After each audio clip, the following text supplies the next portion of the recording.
পৃথিবীর কোন যুবক যদি পৃথিবীর শ্রেষ্ঠ যুবক হতে চায়, সে যেন আমাদের নবীজিকে দেখে। পৃথিবীর কোন ভাই যদি পৃথিবীর শ্রেষ্ঠ ভাই হতে চায়, সে যেন আমাদের নবীর দিকে লক্ষ্য করে, নবীকে দেখে। পৃথিবীর কোন টিচার যদি পৃথিবীর শ্রেষ্ঠ টিচার হতে চায়, সে যেন আমাদের নবীকে দেখে। পৃথিবীর কোন বাবা যদি শ্রেষ্ঠ বাবা হতে চায়, সে যেন আমাদের নবীর দিকে লক্ষ্য করে। আপনি এভাবে খুঁজতে থাকবেন। পৃথিবীর কোন নেতা যদি আদর্শ নেতা হতে চায়, সে যেন নবী মুহাম্মদ সাল্লাল্লাহু আলাইহি ওয়াসাল্লামকে দেখে। সম্মানিত উপস্থিতি, আমাদের নবীজির এমন কোন সাইট নেই যেই সাইটে নবীজির চেয়ে শ্রেষ্ঠ কোন আবিষ্কারক, কোন উদ্ভাবক পৃথিবীতে আছেন। নবীর চেয়ে সুন্দর কেউ হতেই পারে না। আমার নবী যেই কাজ, যেই পদ্ধতিতে, যেই সিস্টেমে করেছে, নবীজির চেয়ে আরো উন্নত মানের সুন্দর সিস্টেমে ওই কাজ পৃথিবীর কেউ করবে হতেই পারে না। সহজ করে বোঝার জন্য আপনাদেরকে আমি যেহেতু নবীজির সিরাত এবং আদর্শের একটা সাইটে আপনাদেরকে নিয়ে যেতে চাই।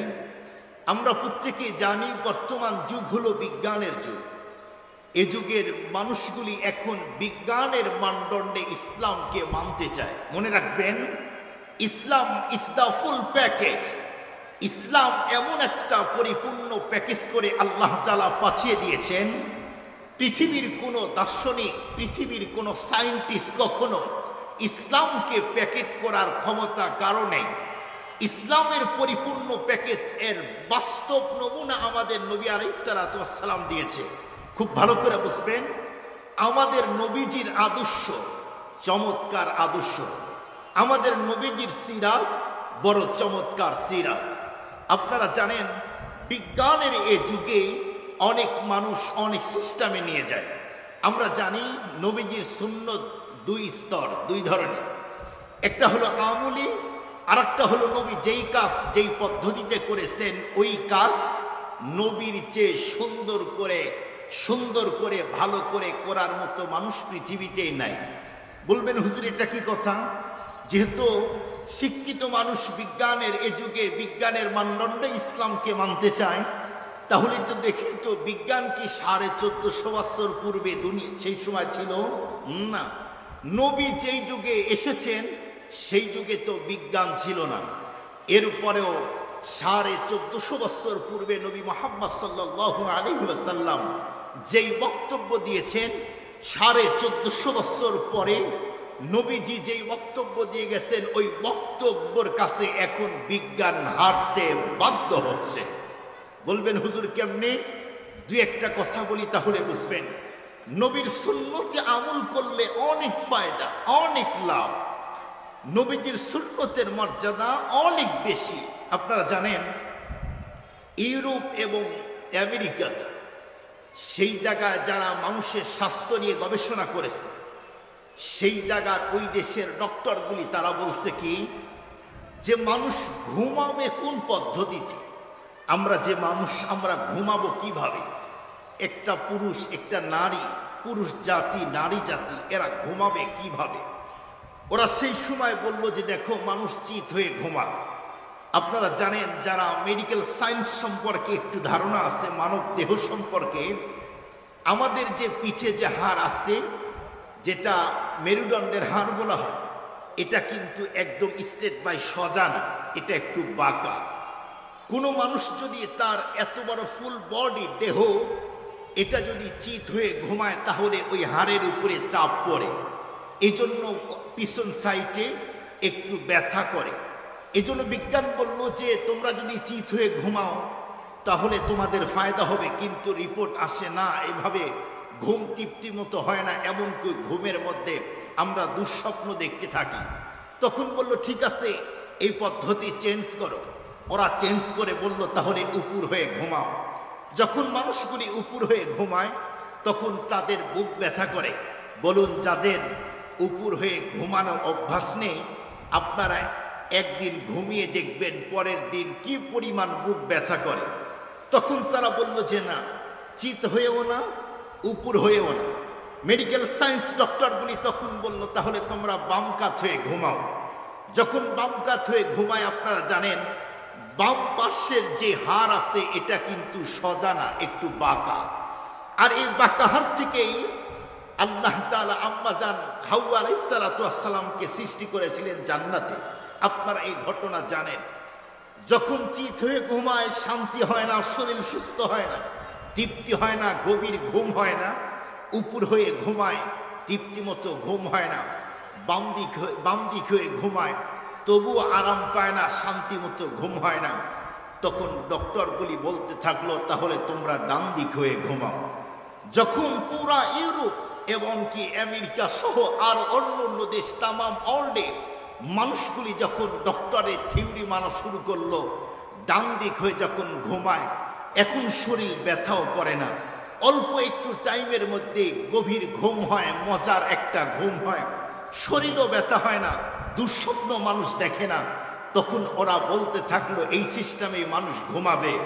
বলুন তো দেখি ডান দিক হয়ে ঘুমানোর যেই সিস্টেম মেডিকেল সায়েন্স ডক্টরগুলি বলল, এটা কি এখন এরা যে বলেছে এটা এদের তৈরি করা নাকি আজ থেকে 1450 বছর পূর্বে আমাদের নবীজি পৃথিবীর প্রতিটা মানুষকে ঘুমানোর ব্যাপারে সুন্নত বলেছে তোমরা ডান দিক হয়ে ঘুমাবে, অল্প ঘুমের মধ্যেই আল্লাহ বরকত দিয়ে দিবে। সুবহানাল্লাহ। শুধুমাত্র এমন নয়, আরো হাজারো সুন্নত আধুনিক বিজ্ঞানের কথা আছে। আপনারা জানেন, আপনারা অবশ্যই জানেন, বর্তমান মেডিকেল সায়েন্স যারা ডক্টর এরা বলতেছে পুরুষের বীর্য এমনকি সেক্স তৈরি হয় কোথায় থেকে? ওরা বলে যে টাকনু গিরার মধ্যে থেকে হয়। খুব ভালো করে বুঝবেন। এই জন্য ওরা কি বলল যে তোমরা টাকনুর নিচে প্যান্ট পায়জামা এগুলি দিও না, দিলে কি হয় বলে তোমাদের জৈবিক কিন্তু সমস্যা হবে, তোমাদের সেক্সের সমস্যা হবে, শারীরিক কিন্তু সমস্যা হবে। বলুন তো দেখি ওরা যে বক্তব্য দিয়েছে এখন, কিন্তু নবীজি যেই যুগে বিজ্ঞান ছিল না, নবীজি কি বলছেন? মা আসফালা মিনাল কাবাইনে মিনাল ইজারি ফিন্নার। খবরদার আমার উম্মতেরা টাকনুর নিচে প্যান্ট এমনকি পায়জামা তোমরা নামিয়ে দিও না। এজন্য তো দুঃখের সাথে বলতে হয় নবীর যুগের সাহাবায়ে কেরাম নবী যেই কাজ যেই পদ্ধতিতে করেছেন ওরা সেই কাজ সেই পদ্ধতিতেই করত। কিন্তু আজকে দুঃখের সাথে বলতে হয় এদেশের মুসলিম আজকে নবীজিকে মডেল না মনে করে বিজাতিদেরকে মডেল মনে করে, তাদের নগ্ন কৃষ্টি কালচার তাদের সভ্যতাকে চয়েস করে। কিন্তু আমার নবী যেই কাজ যেই পদ্ধতিতে করেছেন এর চেয়ে সুন্দর কোনো পদ্ধতি পৃথিবীতে আবিষ্কার করার মতো মানুষ পৃথিবীতে কখনো আসে নাই, আর কখনো আসবেও না। চিল্লায় বলেন আল্লাহু আকবার। সম্মানিত উপস্থিতি, সাহাবায়ে কেরামের একটা ঘটনা বললেই আপনারা বুঝবেন সাহাবায়ে কেরাম কখনোই নবীজির তরিকা ছাড়া কোনো কাজ করে নাই। কেন? লাকাদ কানা লাকুম ফি রাসূলিল্লাহি উসওয়াতুন হাসানাহ। নবীজির আদর্শের মধ্যেই রয়েছে কল্যাণ। পৃথিবীর অন্য কোনো নায়ক গায়ক আর কোনো মডেলের কাজের মধ্যে কল্যাণ নেই, কল্যাণ আছে নবীজির কাজের মধ্যে। মুসলমান ভাইরা আমার কথাগুলি দিল দিয়া বুঝবেন। এই জন্য এই পৃথিবীতে আল্লাহ রাব্বুল আলামিন বন্ধুরা আমার যতগুলি পয়গম্বরকে পাঠিয়েছিলেন আমাদের পয়গম্বরের কাজের মতো এত সুন্দর কাজ পৃথিবীর কোনো পয়গম্বর বন্ধুরা আমার করতেও পারে নাই। নবীজির যতগুলি কাজ ছিল তামাম কাজগুলি বন্ধুরা আমার সাহাবায়ে কেরাম অক্ষরে অক্ষরে পালন করেছে। এজন্য সাহাবায়ে কেরাম চুল কাটতে গিয়েও কখনো নবীর সুন্নতকে মাইনাস আর বাইপাস করে না। সাহাবায়ে কেরাম বন্ধুরা আমার জুতা পরবে কোন সিস্টেম কোন পদ্ধতিতে? নবী যেই পদ্ধতিতে জুতা পরেছে সাহাবায়ে কেরাম বন্ধুরা আমার সেই পদ্ধতিতেই বন্ধুরা আমার জুতা পরতেন। সাহাবায়ে কেরাম বন্ধুরা আমার বিশ্ব নবী যেই পদ্ধতিতে লুঙ্গি এমনকি পায়জামা পরতেন, বলুন তো দেখি সেই পদ্ধতিতে সাহাবায়ে কেরাম পরতো কি পরতো না? একটা মাত্র ঘটনা বলি তাহলে আপনারা প্রত্যেকেই বুঝবেন। বিশ্বনবী যখন বন্ধুরা আমার মক্কার ভিতরে দিন আর ইসলামের দাওয়াতগুলো দিচ্ছিল, আমরা জানি মক্কার মানুষগুলি পয়গম্বর এবং নবীর সাহাবীদের উপরে আক্রমণ করতেছিল।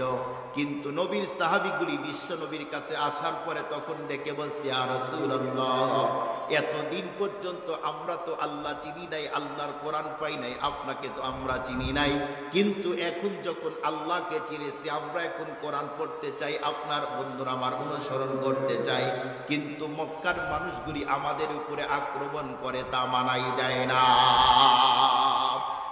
নবীজি তখন তাদেরকে ডেকে বলল, শুনো আমার সাহাবীরা, তোমরা যদি সত্যিকার অর্থে আল্লাহর জন্য ইবাদত করতে চাও, মক্কা যদি তোমাদের ইবাদত করা সুন্দর না হয়, এই মুহূর্তে তোমরা মক্কার জমিন থেকে হিজরত করে যাও। আপনারা জীবনে বহুবার শুনেছেন, আল্লাহর পয়গম্বর যখন সাহাবীদেরকে বন্ধুরা আমার অর্ডার দিয়ে দিল, সাহাবায়ে কেরাম যখন মক্কার জমিন থেকে বন্ধুরা আমার মদিনায় গিয়েছে, এরপরে সাহাবায়ে কেরাম যাওয়ার পরে সেখানে আল্লাহর ইবাদত আর গোলামি আর পয়গম্বরে অনুসরণ করছে। এদিক দিয়ে বন্ধুরা আমার বিশ্বনবী জিবরাইল বিশ্বনবীর কাছে হযরতে জিবরাইলকে পাঠায় দিয়েছে। হযরতে জিবরাইল আসার পরে পয়গম্বরকে তখন ডেকে বলছে, নবীজি, আল্লাহ পাকের অর্ডার এসেছে, এই মুহূর্তে আপনাকে মক্কার জমিন থেকে হিজরত করে মদিনায় যেতে হবে। নবীজি বন্ধুরা আমার, আপনারা জীবনে বহুবার শুনেছেন, আমি আগেই বলেছি, শুধুমাত্র কেবলমাত্র একটা পয়েন্ট আউট করব। এক পর্যায়ে আল্লাহর পয়গম্বর বন্ধুরা আমার যখন মক্কার জমিন থেকে হিজরত করে যাবে, এর আগ মুহূর্তে পয়গম্বর বন্ধুরা আমার খানায় কাবায় গেল। যাওয়ার পরে খানায় কাবার চাবি যার হাতে, তার কাছে গেলেন। যাওয়ার পরে ডেকে বলছে, একটু খানায় কাবার চাবি দাও।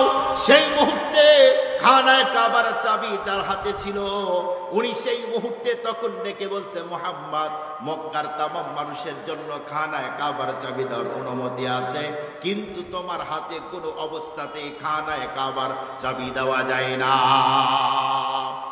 নবীজি সেই মুহূর্তে ডেকে বলছে, মিয়া শোনো, যদি খানায় কাবার চাবি আমার হাতে না মানায়, তাহলে তোমার হাতটা দিয়ে খানায় কাবার গেটটা খুলে দাও।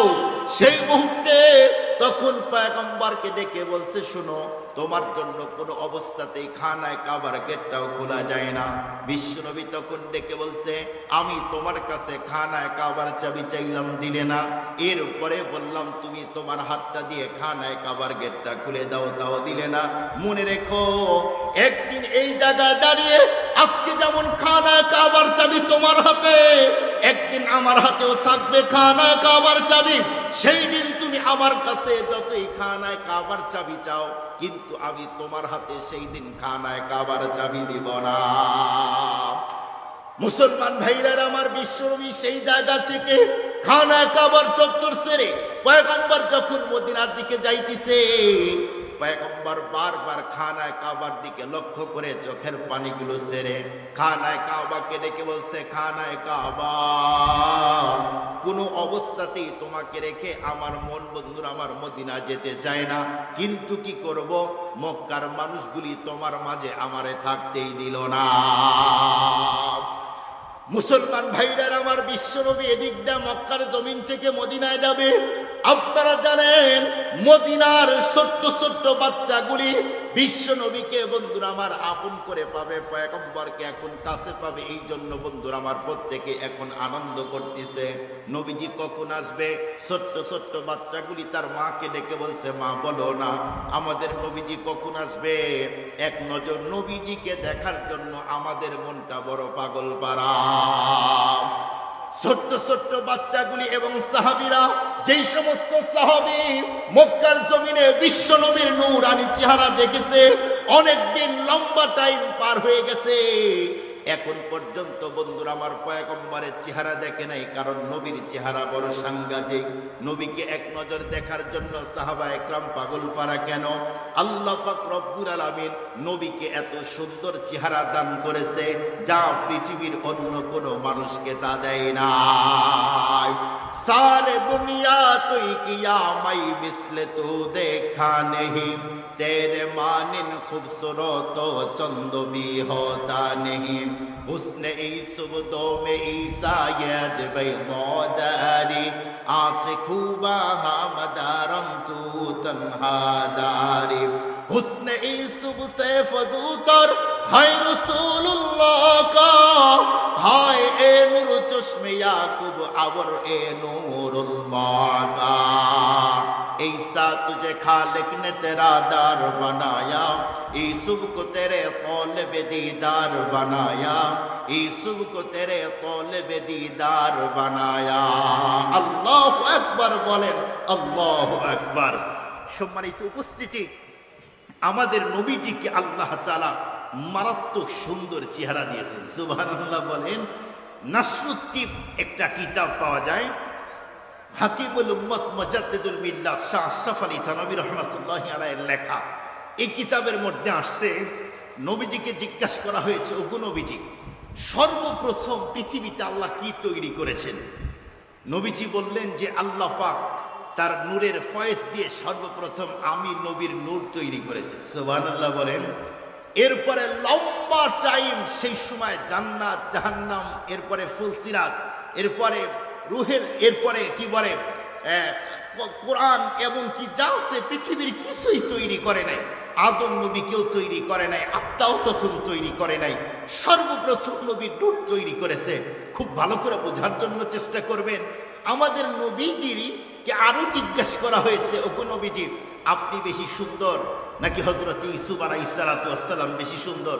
নবীজি বলেন যে আল্লাহ পাক আমার কাছ থেকে সৌন্দর্য নিয়ে অর্ধেক করেছে, 100% এখান থেকে নিয়ে অর্ধেক আমার ভাই ইউসুফকে দিয়েছে, আর অর্ধেক সৌন্দর্য দিয়ে পুরা পৃথিবীর সবকিছুই তৈরি করেছে। সুবহানাল্লাহ। নবীজির চেহারা আল্লাহ তাআলা মারাত্মক সুন্দর করে তৈরি করেছেন। সুবহানাল্লাহ বলেন, সুবহানাল্লাহ।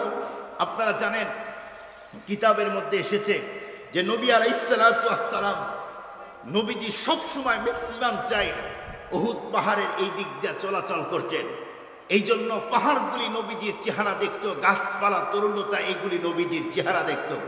নবীজি কখনো রাস্তা যদি চেঞ্জ করে অন্য দিক দিয়ে যাইতেন, সেই সময় একদিন নবীজি রাস্তা চেঞ্জ করে অন্য দিক দিয়ে যাইতেছে, পাহাড়গুলি আল্লাহর কাছে আবদার করে চায়, রব আজকে নবী যদি এই দিক দিয়ে না যায়, নবীকে যদি আজকে না দেখি, নবীর এত সুন্দর চেহারা যদি দেখতে না পাই, তাহলে তো আমরা মজা পাবো না। নবীজির এরপরে আল্লাহ তাআলা ওহী নাজিল করে পয়গম্বরকে বললেন যে পয়গম্বর, আপনি রাস্তা চেঞ্জ করে ওই উহুদ পাহাড়ের ওই দিক দিয়ে আপনি আবার রওনা দেন। সুবহানাল্লাহ বলেন। গাছপালাগুলি নবীর চেহারা দেখার জন্য পাগল। আপনারা জানেন কিতাবের মধ্যে এসেছে, জান্নাতের মধ্যে আল্লাহ তাআলা এমন সুন্দর মাহফিলের ব্যবস্থা করবেন, স্টেজের মধ্যে থাকবেন নবী এবং রাসূল আর আল্লাহ। আমাদের বাংলাদেশে বড় একজন আলেম ফরিদউদ্দিন আল মোবারক, উনি ওনার জবান থেকে শুনেছি, এমনকি কিতাবে পড়েছি, ওই জান্নাতের মধ্যে আল্লাহ তাআলা লাইটিং এর ব্যবস্থা করবে কি দিয়ে। কিতাবের মধ্যে লেখে ওই জান্নাতের মধ্যে লাইটিং এর ব্যবস্থা করবে আল্লাহ তাআলা নবীজির ফেস থেকে, নবীজির চেহারা থেকে এত সুন্দর আলো বের হবে, যে আলোর কারণে পুরা জান্নাতটাই আলো দিয়ে ভরপুর হয়ে যাবে। সুবহানাল্লাহ। নবীজিকে আল্লাহ তাআলা মারাত্মক সুন্দর চেহারা দান করেছিলেন। মুসলমান ভাইরা আমার কথাগুলি দিল দিয়া বুঝবেন। নবীজি সাল্লাল্লাহু আলাইহি ওয়াসাল্লামকে কি পরিমাণ আল্লাহ রাব্বুল আলামিন সৌন্দর্য দান করেছে, এই ব্যাপারে বন্ধুরা আমার হাজার কথা আছে, একটা মাত্র কথা বলতে চাই। আমরা প্রত্যেকেই জানি বন্ধুরা আমার, মক্কা থেকে অনেক দূরে, বন্ধুরা আমার মক্কা থেকে একটু দূরেই হলো তায়েফের ময়দান। তায়েফের ওই জায়গার মধ্যে বন্ধুরা আমার একটা গোত্র ছিল, সেইটা হলো বনি সাদ গোত্র। সেই গোত্রের 10 জন মহিলা বন্ধুরা আমার বাচ্চা নেবার জন্য মক্কার দিকে রওনা দিতেছিলেন।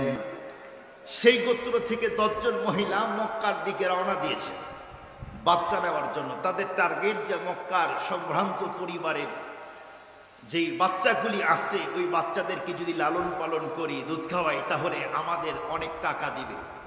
এই টার্গেট করে সেই সময় ওই গোত্র থেকে 10 জন মহিলা রওনা দিয়েছেন। এর মধ্যে একজন নবীজির দুধমা হালিমাতুস সাদিয়াও ছিলেন।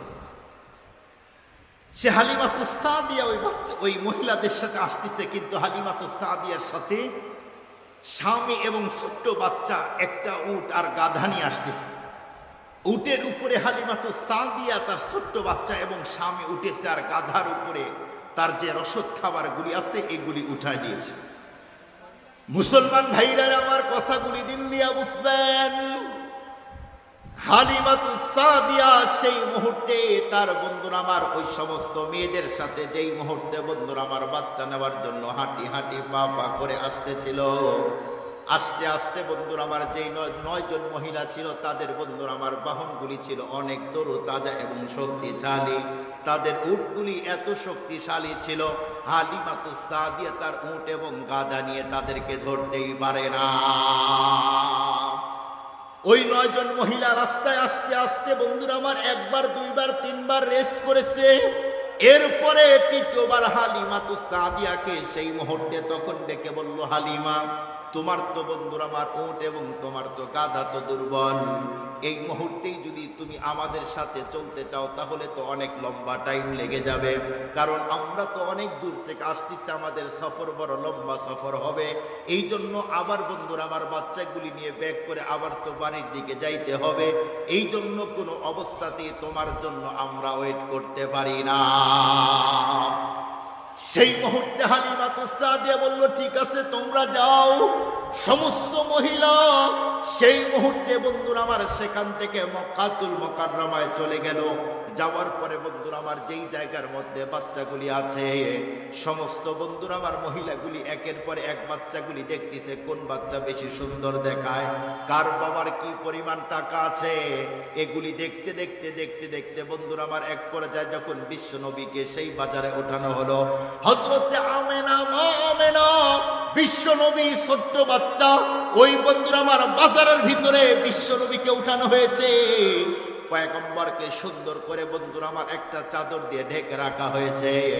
ওই যে 10 জন মহিলা বন্ধুরা আমার এসেছিলেন আগে, 9 জন মহিলা একের পর এক পয়গম্বরকে দেখে, নবীজির সুন্দর চেহারা দেখার পরে বন্ধুরা আমার মা আমেনাকে ডেকে বলল, আমেনা আমি জানতে চাই এই মুহাম্মাদের বাবা কি করে। যেই মুহূর্তে বলল এর বাবা কই, এর বাবাকে তো দেখছি না, ওর দাদা আব্দুল মুত্তালিব পাশেই দাঁড়িয়ে আছে। সেই মুহূর্তে হালিমাতুস সাদিয়া ডেকে বলল, শুনো আমার সন্তান মুহাম্মদ বন্ধুরা আমার আছে, এমনকি আমি মা আমেনা আছি, আমার বন্ধুরা আমার সন্তানের দাদা আছে আব্দুল মুত্তালিব, কিন্তু মুহাম্মাদের বন্ধুরা আমার বাবা দুনিয়াতে বেঁচে নাই। যখন শুনে যে মুহাম্মদ বন্ধুরা আমার বিশ্বনবীর বাবা বেঁচে নাই, সেই মুহূর্তে তামাম মেয়েগুলি একের পর এক সেখান থেকে চলে যায়। সমস্ত মেয়েগুলি বন্ধুরা আমার সম্ভ্রান্ত পরিবারে যাদের টাকা আছে, এই সমস্ত বাবার বন্ধুরা আমার সন্তানগুলিকে তারা নিয়ে গেল। এক পর্যায়ে বন্ধুরা আমার হালিমাতুস সাদিয়া আসার পরে দেখে না, এখন তো বাজারের মধ্যে বন্ধুরা আমার বাচ্চা একটা মাত্র। খুতুবাতে জুলফিকার মাওলানা বন্ধুরা আমার জুলফিকার আহমদ নকশবন্দি লেখেন, সেই জায়গায় একটা মাত্র সন্তান, তিনি হলেন মুহাম্মাদুর রাসূলুল্লাহ সাল্লাল্লাহু আলাইহি ওয়াসাল্লাম। নবীজি ছাড়া ওই জায়গায় আর কোনো বাচ্চাই নেই। খুতুবাতে জুলফিকার 16 নম্বর খণ্ডের মধ্যে আসছে যে বিশ্ব নবী শুধু একা, এখন আর কেউ নাই। হালিমাতুস সাদিয়া এবং তার স্বামী নবীজির কাছে আসলেন। মা আমেনা দুঃখ আর কষ্ট নিয়ে দাঁড়িয়ে আছে। কেন? আজকে যদি নবীজির বাবা হযরত আব্দুল্লাহ যদি বেঁচে থাকতেন, তাহলে আজকে আমার সন্তানকে নিয়ে যাইতো। সব বাচ্চা তারা নিয়ে গেল, কিন্তু আমার সন্তানকে নিল না। এই দুঃখ আর কষ্ট হালিমাতুস সাদিয়া, হযরত আমিনা দাঁড়িয়ে আছে। হালিমাতুস সাদিয়া বলল যে এটা কি ছেলে না মেয়ে? বলল ছেলে। নাম কি? বলে মুহাম্মদ। বলে একটু দেখতে চাই। যখনই কিতাবে লেখেন, যখন উপর থেকে চাদরটা সরিয়েছে, নবীজি এমন একটা হাসি হালিমাতুস সাদিয়ার দিকে লক্ষ্য করে দিলেন। এক হাসিতেই, এক চাউনিতেই হালিমাতুস সাদিয়ার পুরা অন্তর জুড়ে নবীর জন্য জায়গা আল্লাহ তৈরি করে দিলেন। সুবহানাল্লাহ বলেন। যখন শুনছে বাবা নাই, কেউ নাই, সেই মুহূর্তে হযরতে হালিমাতুস সাদিয়া তখন স্বামীকে বলল যে স্বামী এখন কি করব? এই বাচ্চাকে নিয়ে গেলে আমরা তো কিছুই পাবো না। সেই মুহূর্তে তার স্বামী বলেছিল যে তুমি এই বাচ্চাটাকে নিয়ে যাও, হতে পারে আল্লাহ এর মাধ্যমে আমাদের বরকত দিবে। সুবহানাল্লাহ বলেন। আপনারা জানেন বরকতের অনেক কথা, আমি শুধু পয়েন্ট আউট করব। সেই মুহূর্তে হালিমাতুস সাদিয়া যখনই স্বামীর কাছ থেকে শুনলেন যে একে নিয়ে গেলেই বরকত হবে, হালিমাতুস সাদিয়া তখন বলল যে জি স্বামী, আমরা তাহলে একে নিয়ে যেতে চাই। সম্মানিত মুআজ্জাজ মুহতারাম হাজিরিন, হযরত হালিমাতুস সাদিয়া মা আমিনাকে ডেকে বলল যে দেখো, আমি তোমাকে একটা কথা বলতে চাই। বলো কি কথা? বলে আমি হালিমা আমার জীবনে যত বাচ্চা দেখেছি, তোমার সন্তান মুহাম্মাদের চেয়ে সুন্দর কোনো বাচ্চা আমি হালিমা আমার চোখ দিয়ে কখনোই দেখি নাই। সুবহানাল্লাহ বলেন সুবহানাল্লাহ। একথা শুনতে নবীজির মা আমেনা তখন ডেকে বলল, হালিমা তুমি তো গ্রামে থাকো, গ্রামে তুমি কয়টা বাচ্চা দেখেছো? আমার কাছ থেকে শুনে নাও, আমি তো শহরে গ্রামে অনেক জায়গায় সফর করেছি, আমার সন্তান মুহাম্মাদের চেয়ে সুন্দর কোনো বাচ্চা আমি আমেনাও আমার এ চোখ দিয়ে কখনো দেখি নাই। একথা বলতে আমিনা বলতে আব্দুল মুত্তালিব নবীজির দাদা তখন ডেকে বললে, হালিমাতুস সাদিয়া, আমেনা তোমরা এটা কি বললে? তুমি কয়টা বাচ্চা দেখেছো তোমার চোখ দিয়ে? আর আমেনা তুমি কয়টা বাচ্চা দেখেছো? আমার কাছ থেকে শুনে নাও, আমি তো খানায়ে কাবার মুতাল্লি, সেখানে কত বাচ্চা আমার চোখ দিয়ে জীবনে দেখলাম। আমি তো কত রাষ্ট্রে কত জায়গায় সফর করেছি। আমি আব্দুল মুত্তালিবের কাছ থেকে শুনো, আমার নাতি মুহাম্মাদের চেয়ে সুন্দর কোনো মানুষ আর সুন্দর কোনো বাচ্চা আমি আব্দুল মুত্তালিব আমার চোখ দিয়ে জীবনে কখনো দেখি নাই। এ কথা বলতেই কিতাবওয়ালা লেখেন, তখন যেন জিব্রাইল বলতিছে যে এই হালিমাতুস সাদিয়া, আমেনা, আব্দুল মুত্তালিব, তোমরা কি তথ্য দিলে?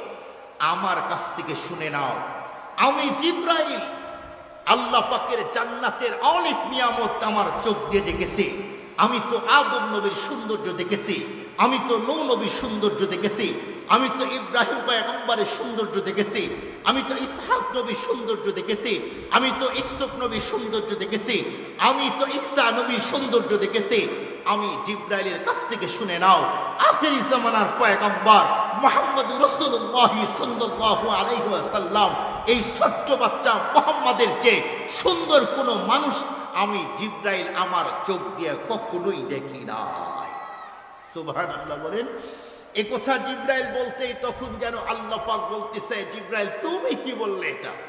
আমি আল্লাহর কাছ থেকে শুনো, আমার গোডাউনে আমার ফ্যাক্টরিতে আমি যত মানুষকে তৈরি করেছি, এ পৃথিবীতে যত যা সৃষ্টি করেছি, আমার হাবিব আমার বন্ধু মুহাম্মাদের চেয়ে সুন্দর কোনো মানুষ তো তৈরি করি নাই। আমাদের নবীজি কি পরিমাণ সুন্দর ছিলেন তাহলে চিন্তা করেন।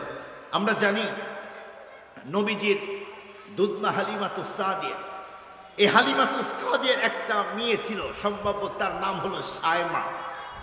এই সায়মা উনি ছাগল চড়ানোর জন্য মরুভূমিতে যাইত, অনেক ছাগল ছিল। তো হালিমাতুস সাদিয়া তার মেয়েকে বলতো যে সকাল সকালে বের হয়ে যাও, দ্রুত ছাগলগুলিকে তুমি খাওয়াবে, এরপরে আবার নিয়ে আসবে। এ কথা বলার পরে তাকে পাঠিয়ে দিত। মাঝে মাঝেই সায়মা তার মাকে বলতো, মা আমি তো ছাগল মাছে নিয়ে যাব, ছাগল তো খাবে, কিন্তু আমি তোমার কাছে একটা আবদার করতে চাই। বলো। বলে ওই যে আমাদের ছোট্ট একটা ভাই মোহাম্মদ, এই মোহাম্মদকে আমি নিয়ে যেতে চাই। এখন সেই সময় সায়মা বলেছিল, ও মা আমি যখন আমার এই ছোট্ট ভাইকে মাঠের মধ্যে নিয়ে যাই মরুভূমির মধ্যে, কিন্তু আমার ছোট্ট ভাইকে কোলে আমি যতক্ষণ রাখি, এক খণ্ড মেয়ে আমাকে আর আমার ভাইকে ছায়া দেয়, আমাদের মাথায় রোদ লাগে না। সুবহানাল্লাহ বলেন। মা শুধু তাই নয়, আমার এই ছোট্ট ভাইকে আমি যেদিন নিয়ে যাই সেই দিনই আমি আমার ভাইকে যেদিন নিয়ে যাই সেই দিনই লক্ষ্য করে দেখি অল্প টাইমের মধ্যে ছাগলগুলি খাবার খেয়ে আমার ভাইকে এবং আমাকে চারদিক থেকে বেষ্টন করে আমার ভাইয়ের চেহারাগুলি ছাগল বসে বসে দেখতে থাকে। সুবহানাল্লাহ বলেন। তার মানে মাখলুক, খুব ভালো করে বোঝার জন্য চেষ্টা করবেন, একটা প্রাণী আল্লাহর নবীর চেহারা দেখার পাগল, কারণ নবীর চেহারা বলো সুন্দর। মুসলমান ভাইরা আমার কথাগুলি দিল নিয়ে বুঝবেন। এক করে দেয় আল্লাহর পয়গম্বর হাঁটি হাঁটি পা পা করে। বন্ধুরা আমার, নবীজি যখন মক্কার জমিন থেকে মদিনায় গিয়েছে, ওই যে আপনাদেরকে বলেছিলাম নবীজি সেই মুহূর্তে বন্ধুরা আমার মদিনায় যাওয়ার পরে তামাম সাহাবা একরাম তো এখন শুধুমাত্র কেবলমাত্র পয়গম্বরকে কাছে পাওয়ার পরে এখন বন্ধুরা আমার তাদের অন্তরে শুধু আনন্দ আর মজা। নবী আলাইহিস সালাতু ওয়াস সালাম মদিনা থাকা শুরু করলেন, হিজরির ৩য় বছর হবে সম্ভাব্য। নবীজি একদিন স্বপ্নের মধ্যে বন্ধুরা আমার তামাম সাহাবা ইকরামদেরকে নিয়ে হযরত পালন করার বন্ধুরা আমার দৃশ্যগুলি যখন দেখলো, নবীজি স্বপ্নের মধ্যে দেখলেন সাহাবা ইকরাম বন্ধুরা আমার কেউ নেড়ে করেছে, কেউ চুল খাটো করেছে। এমন স্বপ্নগুলি দেখার পরে নবীজি বন্ধুরা আমার ফজরের নামাজ আদায় করার পরে তামাম সাহাবীদেরকে তখন ডেকে বলল, সাহাবী বসো, আজকে আমি তোমাদেরকে একটা স্বপ্ন দেখেছি, সেই স্বপ্নের কথাগুলি শেয়ার করতে চাই। একথা বলতেই বন্ধুরা আমার সমস্ত সাহাবী তো জানে নবীর স্বপ্ন তো ওহী, এই জন্য পয়গম্বর যখন বলতিছে, এ আমার সাহাবীরা, আজকে রাত্রে আমি দেখলাম তোমাদের সঙ্গে করে নিয়ে আমি উমরা করার জন্য, হজরত পালন করার জন্য বন্ধুরা আমার মক্কার জমিনে গিয়েছি। এমন কথা শুনতেই যেই সমস্ত সাহাবা একরামের অন্তরের মধ্যে, যেই সমস্ত সাহাবীরা মক্কার জমিন থেকে হিজরত করে বন্ধুরা আমার মদিনায় এসেছে, ওই সমস্ত সাহাবা একরামের অন্তরের মধ্যে এতদিন পর্যন্ত বন্ধুরা আমার দেশপ্রেমের আগুন কাঁপটি মেরেছিল। এখন যখন শুনছে নিজের দেশে যাওয়ার কথা, এখন নিজের দেশে যাওয়ার জন্য তারা পাগল বারা। মুসাফির হর কুজা বাসাদ, মুসাফির হর কুজা বাসাদ, वतन राया जमीदार, चुबुलबुल बर कफज बासद चमन राया जमीदारा। নবীজি সেই মুহূর্তে সাহাবীদেরকে নিয়ে বন্ধুরা আমার রওনা দিলেন মক্কার দিকে। রাস্তার ভিতরে চলতে চলতে এক পর্যায়ে আল্লাহর হাবিব সাল্লাল্লাহু আলাইহি ওয়াসাল্লাম যখন বন্ধুরা আমার হুদাইবিয়া নামক জায়গা পর্যন্ত পৌঁছে গেল, সেই মুহূর্তে বন্ধুরা আমার নবীজির শরীর অত্যন্ত ক্লান্ত এবং পরিশ্রান্ত। আল্লাহর নবী তখন সাহাবীদেরকে ডেকে বলল, সাহাবী, আজকে আমরা রাত্রি এই জায়গায় থাকতে চাই, আগামীকাল প্রত্যুষে আমরা এখান থেকে আবার মক্কার দিকে রওনা দিব। মুসলমান ভাইরা আমার এ কথা বলার পরে সাহাবা একরাম রাত্রে তাঁবুগুলি ফেলতেছেন, কারণ রাত্রে এই জায়গায় থাকবে নবীর অর্ডার। এদিক দিয়ে মক্কার পত্তলিকদেরকে কে বা কারা খবর দিল, এ মক্কার পত্তলিকেরা, তোমরা তো নাকে তেল দিয়ে ঘুমাও। এদিক দিয়ে মুহাম্মদ তার বাহিনীদেরকে নিয়ে আসছে মক্কার উপরে আক্রমণ করার জন্য, এখন তো আমাদের বাঁচার কোনো কায়দা নাই। এদিক দিয়ে মক্কার আমার লিডারগুলি তখন বিশ্ব সাহাবীদেরকে মারার জন্য পাঠায় দিল। খুব ভালো করে শুনবেন, অল্প টাইমে শেষ করে দিব। এক পর্যায়ে আল্লাহর হাবিব সাল্লাল্লাহু আলাইহি ওয়াসাল্লামের কাছে সাহাবা একরাম এসে ইনফরমেশন দিল, পয়গম্বর আপনি কি শুনছেন? পয়গম্বর তখন বলল কি? পয়গম্বরকে তখন ডেকে বলল, নবীজি, আমরা শুনলাম মক্কার সাহাবা একরাম বন্ধুরা আমার মক্কার পত্তলিকেরা নাকি আমাদের উপরে আক্রমণ করে শেষ করে দিবে। নবীজি সেই মুহূর্তে মিটিং করলো, এরপরে তাদের মধ্যে হতে হযরত ওসমানকে পাঠায় দিল। ওসমানকে ডেকে বলছে, ওসমান তুমি যাও মক্কার লিডারদেরকে বলো, আমরা কিন্তু কোনো অবস্থাতেই বন্ধুরা আমার মক্কা দখল করার জন্য আমরা আসি নাই, আমরা হজরত পালন করে এরপরে আমরা চলে যাব। এমন কথাগুলি ওসমানকে যখন বলে পাঠায় দিল, ওসমান বন্ধুরা আমার মক্কায় গিয়েছে। যাইতে যাইতে রাত হয়ে গেল। সেই মুহূর্তে হযরত ওসমান রাদিয়াল্লাহু তাআলা আনহু একজন ইহুদি বন্ধুর বাড়িতে উঠেছে। রাত্রে সেই জায়গায় থাকার পরে এস বন্ধুরা আমার সকাল যখন হয়ে গেল, ওসমান তখন ইহুদি বন্ধুকে ডেকে বলল, বন্ধু, এখন চলো আমি তোমাদের লিডারের সাথে কথা বলতে যাই। হযরতে ওসমান রাদিয়াল্লাহু তাআলা আনহু এই কথা বলতে ইহুদি তখন বলল, দোস্ত চলো।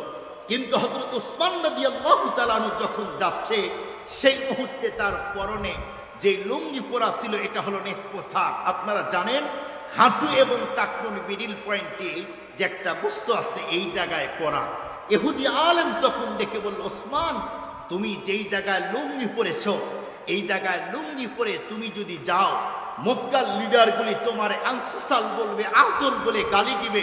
আর বন্ধু, এটা আমি সহ্য করতে পারবো না, এটা আমি বরদাস্ত করতে পারি না। এজন্য তুমি এখন টাকনোর নিচে তোমার এই লুঙ্গি বা প্যান্ট পায়জামা, এটা তুমি তোমার লুঙ্গি বা পায়জামা নিচে নামিয়ে দাও। হযরত ওসমান তখন বলল, দেখো মক্কার লিডারগুলি আমারে কে বুকে আলিঙ্গন করবে, কে প্রশংসা করবে, কে বদনাম করবে, এগুলি আমি দেখতে চাই না। আতরুকু সুন্নাত হাবিবি লিহাউলাইল হুমাকা। উনি বলেন যে আমার নবী যেই জায়গায় লুঙ্গি পরার তালিম দিয়েছে আমি সেই জায়গায় পড়তে চাই। তার মানে সাহাবা একরাম নবীর সুন্নত কখনোই ছাড়ত না। আল্লাহ রাব্বুল আলামিন যে কথাগুলি বললাম আমাদেরকে বুঝে আমল করার তৌফিক দান করুন। সকলে বলুন আমিন। আখির দাওয়ানা আলহামদুলিল্লাহ।